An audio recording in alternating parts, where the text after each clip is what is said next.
Good morning dear students. तो यहाँ पर हम देख रहे हैं क्वांटिटी ऑफ ट्रांसफर्ड चार्जेज। कल हम लोग पढ़े थे कल के लाइव क्लास में कि जैसे ये कंडक्टर है, इस कंडक्टर पर चार्ज था, एक कंडक्टर और था बी, इस पर भी पहले से चार्ज था, लेकिन इसका पोटेंशियल अधिक था, इसका पोटेंशियल कम। तो अधिक पोटेंशियल से कम पोटेंशियल के तरफ चार्ज मूव किया था, ट्रांसफर हुआ। तो कितना चार्ज ट्रांसफर हुआ? शुरू में इस पर चार्ज था Q1 और ट्रांसफर होने के बाद हमने देखा कि चार्ज इस पर हो गया Q1 डैश। तो पहले Q1 था और बाद में क्या हो गया? Q1 डैश हो गया। तो Q1 तो ज़्यादा होगा और Q1 डैश कम होगा। तो Q1 में से Q1 डैश को अगर हम माइनस कर देंगे ना, तो हमें प्राप्त हो जाएगा कि कितने चार्ज ट्रांसफर हुए। ठीक है, यही हम लोग सॉल्व कर रहे थे। इतने में टाइम आउट हो गया और ये कंप्लीट नहीं हो पाया। तो आइए इसको आज हम कंप्लीट करें। तो Q1 फार्मूला बिल्कुल याद कर लेना चाहिए। Q इक्वल टू CV होता है ना फार्मूला, इसी फार्मूले को लेकर चल रहे हैं। तो Q1 की जगह क्या होगा? C1 V1 minus. अब यहाँ पर क्या होगा? C1 तो होगा, लेकिन इसका जो V है ना वो कॉमन विभव हो चुका है। ठीक है, दोनों को मिलाकर कॉमन विभव भी हो चुका है। ओके, तो अब देखिए यहाँ जैसे C1 की जगह तो C1 लिखेंगे, V1 की जगह V1 लिखेंगे। यहाँ पर C1 हो गया और V का फार्मूला कल हम लोगों ने प्राप्त किया था C1 V1 plus C2 V2 upon C1 plus C2। ये फार्मूला कल प्राप्त किया गया था। इसमें आप चाहें तो C1 तो कॉमन ले सकते हैं, यहीं पर भी हम कॉमन ले सकते थे। C1 कॉमन हो गया, तो कॉमन होगा तो क्या होगा देखिए, तो ये तो V1 रह जाएगा, ठीक है, माइनस, और ये तो रहेगा ना C1 V1 plus C2 V2 अपान C1 प्लस C2। अब V1 को V1 अपान 1 कर देंगे तो यहाँ एलसीएम लेने की आवश्यकता पड़ जाएगी। C1 C2 मैंने लघुत्तम हमने ले लिया, इस लघुत्तम में 1 से भाग देंगे तो यही हो जाएगा। इसका गुणा इसमें करेंगे तो C1 V1 ये होगा। ठीक है, ठीक है, कोई बात नहीं। ओके, C1 V1 ये हो जाएगा, फिर इससे इसमें गुणा करेंगे तो प्लस हो जाएगा C2 V1। ओके, ये ठीक है, ये लघुत्तम है, लघुत्तम में इससे भाग देंगे तो 1 होगा, 1 से ऊपर गुणा करेंगे तो यही हो जाएगा, लेकिन माइनस चिन्ह को क्या करना होगा? ये माइनस है C1 V1, फिर ये माइनस ये प्लस है तो माइनस होगा C2 V2। ओके, इसमें आ नहीं रहा है, इसमें देखिए थोड़ा सा मेरा नहीं आ रहा है। तो अब इसके बाद हम क्या काम करें? ये तो इतना हो गया, ऊपर की लाइन में मिटा रहा हूँ, ऊपर की भी कोई जरूरत नहीं है। अब आगे हम इसी को लेकर बढ़ रहे हैं, ठीक है। तो C1, ओके, अब यहाँ पर देखिए ये C1 V1 है, C1 V1 है, कैंसिल हो जाएगा ना, तो यहाँ बचेगा C2 V1 और यहाँ हो जाएगा माइनस C2 V2 अपॉन क्या बचा? C1 plus C2। ठीक है, अब ऊपर की लाइन में देखिए क्या हमें करना चाहिए। तो ठीक है, ये इसे बंद कर दीजिए, इसको अच्छा रहेगा। तो C1, अब यहाँ से आप चाहे तो C2 एक और कॉमन ले सकते हैं। तो यहाँ से C2 आपने कॉमन ले लिया तो क्या बचा यहाँ पर? V1 माइनस V2 और ये अपान हो जाएगा। चलो यहीं पर लिख दो C1 प्लस C2। तो आपने देखा आस्थानांतरित जो चार्ज है वो यही है फार्मूला, आस्थानांतरित चार्ज का ये फार्मूला है। कट कट के आ रहा है, आवाज कट रहा है, वीडियो कट रहा है, वीडियो कट रहा है क्या? तो नेटवर्क थोड़ा कमजोर होगा, नेटवर्क कमजोर होगा, एडमिट हो रहे हैं, फटाफट एडमिट हो जाना चाहिए। आप याद रखिए 11 बजे बिल्कुल तैयार रहिए आप एडमिट होने के लिए। अब क्लास जब ओवर होने लगता है तब तक आप एडमिट होते रहते हैं। तो ये हमने बताया स्थानांतरित आवेश की मात्रा हम ऐसे निकालेंगे। लेकिन आइए एक और इम्पॉर्टेंट हेडिंग हम देखें। बहुत इंपॉर्टेंट हेडिंग है, अक्सर ये कभी कभी पूछा जाता है यूपी बोर्ड में, ठीक ना। तो इसको ध्यानपूर्वक देखिए। ओके,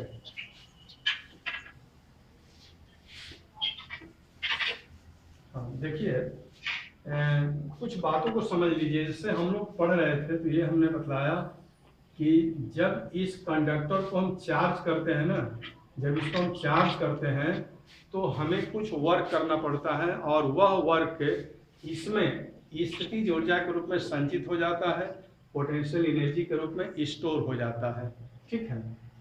अब जैसे कि ये कंडक्टर ए है और ये कंडक्टर बी था, और जब इसको हम कनेक्ट किए एक वायर से, तो यहाँ से चार्ज इधर जाने लगा था ना, चार्ज ऐसे फ्लो कर रहा था ना प्लस। तो जब ये चार्ज यहाँ से जब इधर जाएगा तो इसको कुछ वर्क करना पड़ता है। म्यूट कर दीजिए। हेलो, हाँ, तो जब चार्ज यहाँ से इधर जाता है ना तो उस चार्ज उसको कुछ वर्क करना पड़ता है। ओके, हमने म्यूट कर दिया है, आप इसको ध्यानपूर्वक सुनिए, फिर बाद में हम बात करेंगे।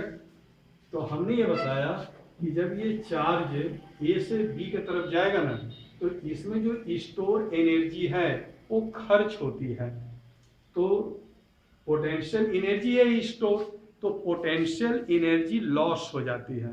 तो अगला जो हमारा हेडिंग है वो ये है, loss in potential energy in distribution of charges, यानी कि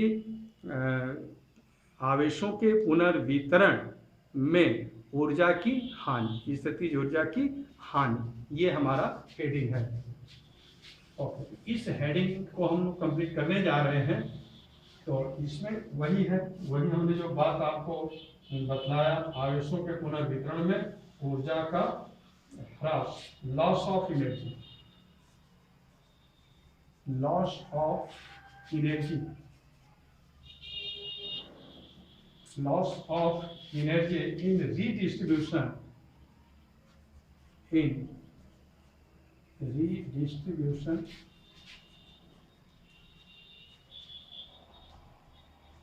redistribution of charges,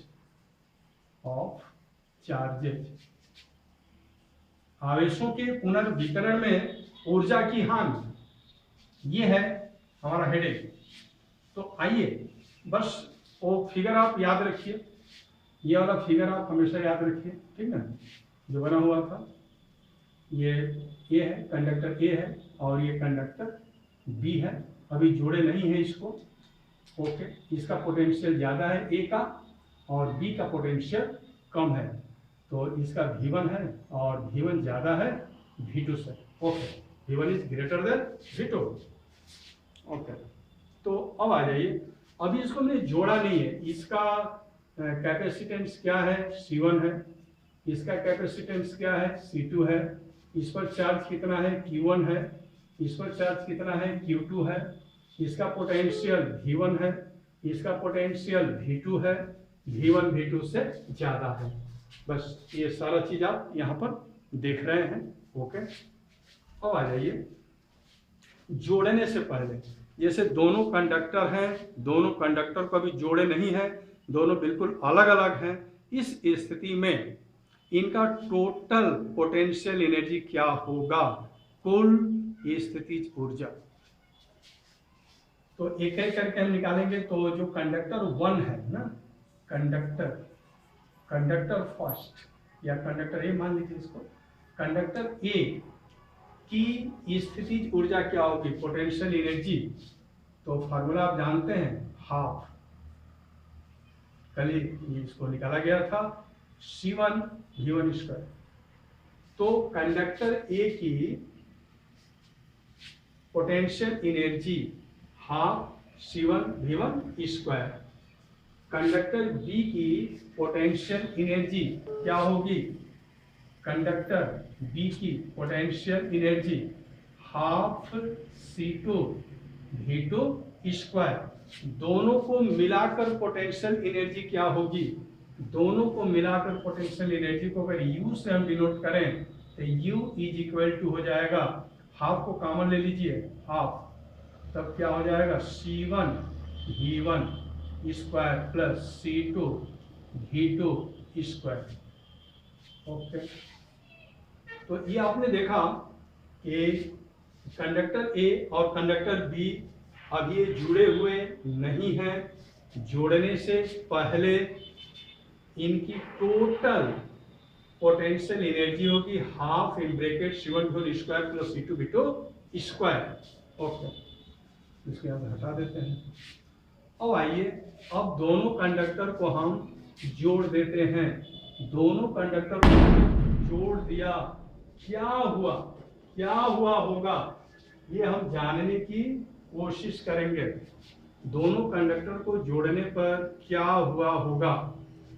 तो चूंकि इसका पोटेंशियल ज्यादा है V1 और V2 पोटेंशियल कम है, इस स्थिति में चार्ज कंडक्टर ए से कंडक्टर बी की ओर ट्रांसफर होगा, स्थानांतरित होगा, माने चार्ज इस तरह से चलेगा बी के तरफ। ओके, कब तक चलेगा ये चार्ज बी के तरफ? तब तक चलेगा जब V1 और V2 एक बराबर नहीं हो जाते, V के बराबर नहीं हो जाते।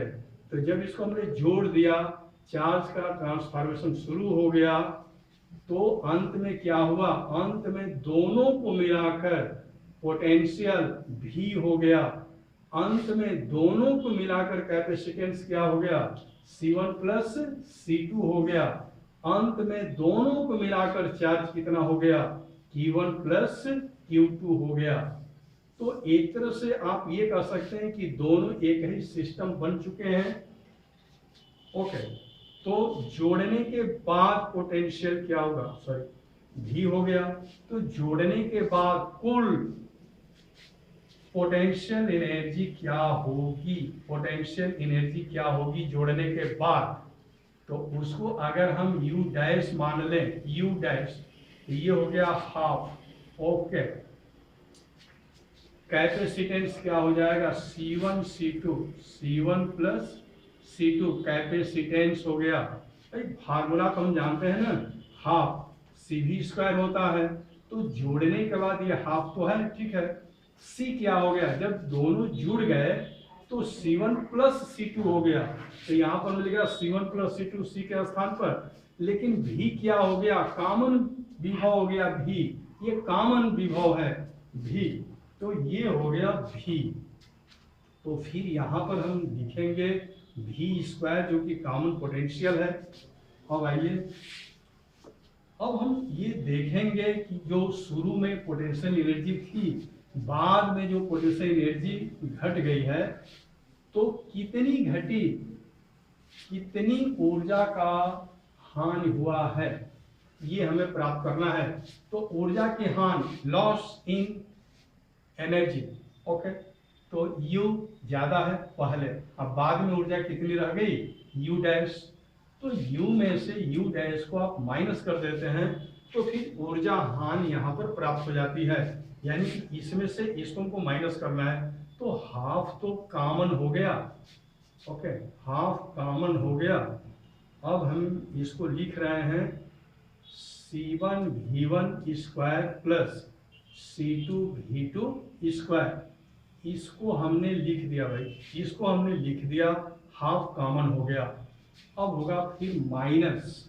ओके, और माइनस होगा तो ये तो कॉमन में चला गया, ये बचेगा C1 प्लस C2, ओके, और V स्क्वायर। तो ये हमने यहाँ पर लिखा है फार्मूला। इस फार्मूले को ध्यान से देखिए।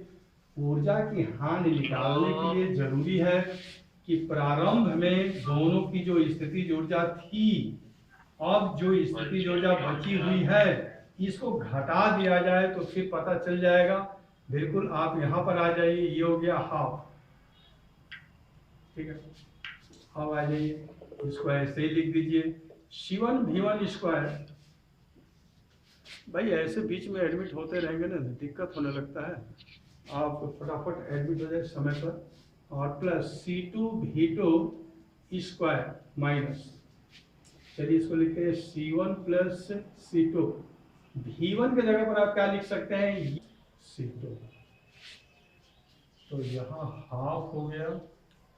और यहाँ एलसीएम आप ले सकते हैं, एलसीएम C1 C2, तो यहाँ C1 C2 से गुणा हो जाएगा, C1 प्लस C2, और ये हो जाएगा C1 V1 square plus C2 V2 square. Okay, minus यहाँ पर आप देख रहे हैं बस यही रह जाएगा, C1 V1 plus C2 V2 का होल स्क्वायर। इसी क्रम को आगे बढ़ाते हुए, इसी क्रम को जब हम आगे बढ़ेंगे तो क्या प्राप्त होगा।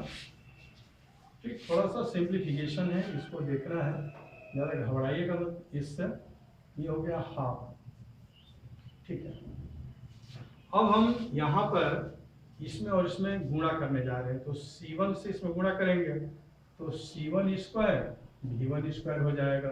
C1 से इसमें गुणा करेंगे तो प्लस C1 C2 और V2 स्क्वायर हो जाएगा। फिर C2 से इसमें गुणा करेंगे प्लस C1 C2 और V1 स्क्वायर हो जाएगा। फिर C2 से इसमें गुणा करेंगे तो plus C2 square V2 square हो जाएगा। अब चलिए इसको देख लीजिए, तो यहाँ पर क्या होगा, यहाँ तो माइनस है, minus C1 square V1 square, C1 square V1 square, फिर ये माइनस है तो माइनस आएगा, C2 स्क्वायर V2 स्क्वायर। ठीक है, और फिर 2 माइनस है तो लिखेंगे 2 C1 C2 V1 V2। तो ये हमने इसका होल स्क्वायर कर दिया है।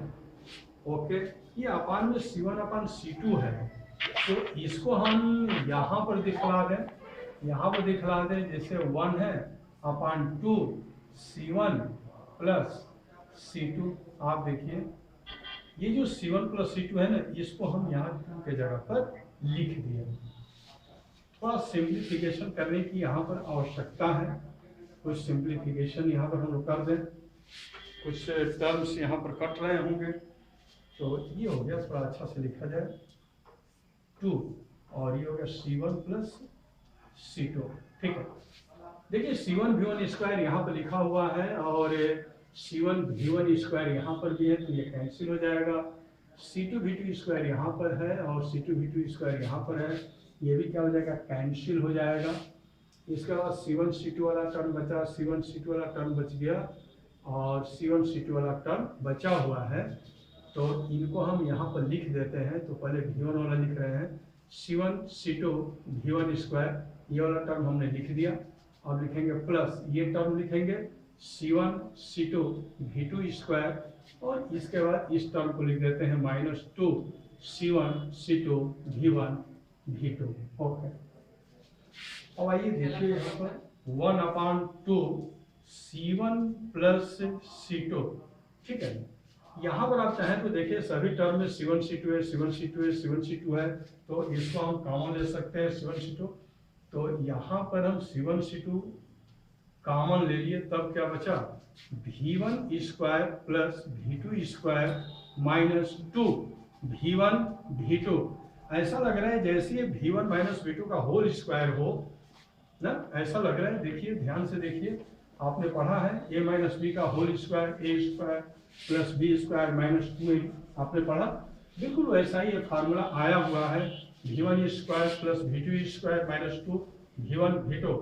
तो यहाँ पर फाइनली ये हो गया U डैश बराबर C1 C2 upon 2 in bracket C1 plus C2, और यहाँ पर हो जाएगा V1 माइनस V2 का होल स्क्वायर। यही है ऊर्जा में हानि। जब हम दो आवेशी चालकों को किसी चालक तार के द्वारा जोड़ते हैं तो जोड़ते समय कुछ ऊर्जा की हानि होती है, और ऊर्जा की कितनी हानि होती है ये ब्लैक बोर्ड पर लिखा हुआ है, इतनी ऊर्जा की हानि होती है। Thank you. तो आज का कार्य बस इतना ही। ओके, एक बार बोलिए जय हिंद।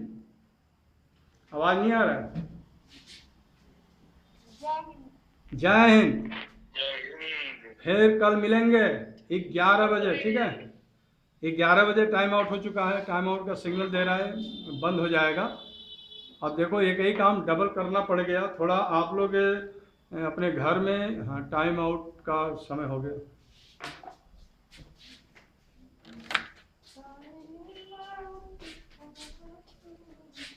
के बारे में काफ़ी विस्तृत चर्चा हम एसेंसिंग लाइव क्लास में कर चुके हैं। यदि आप भी लाइव क्लास ज्वाइन करना चाहते हैं तो मेरे व्हाट्सएप नंबर 96 16 72 78 46 पर अपना नाम व क्लास सेंड करें। एसेंसिंग लाइव क्लास जूम ऐप पर चल रहा है। मेरा आईडी 5563633017 तथा पासवर्ड QWERTY @123 है। धन्यवाद।